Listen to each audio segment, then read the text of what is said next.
TV9 ఇంటర్వ్యూలో చెప్పిన దాంట్లో అనవసరంగా 10 మంది ఎమ్మెల్యేలని ఇరికించిర్రు. 10 మంది ఎమ్మెల్యేలని ఇరికించిండ్రు.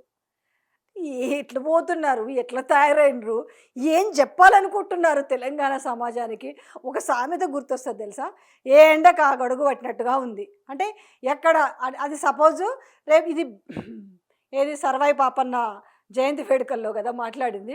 రేపు ఇంకొకటి ఏదైనా ఉన్నారనుకో అక్కడ ఏం గుర్తొస్తుందంటే పవన్ కళ్యాణ్‌ది గుర్తొస్తది. సారీ టు సే నేను ఎవరిని కించపరుస్తలేను. ఎక్కడికి పోయినా కూడా నేను ఇక్కడే పుట్టినా అంటుంటాడు. జనరల్‌గా. ఇంక నయం ఆయన పుట్టుక వరకే వదిలేసిండు. కులాన్ని ఎక్కడ మార్చుకోలేదు. ఆయన కులాన్ని ఎవరు మార్చలేదు. ఇదేందో కొత్తగా ఈ కులాలు మార్చుకోవడము, లేకపోతే ఆయన ఇంత కితాబు ఇవ్వడము, ఎక్కడన్నా కని విని చూసినామా ఇట్లాంటి విషయం? అంటే ఒక హద్దుండాలి భజనకైనా గూడా.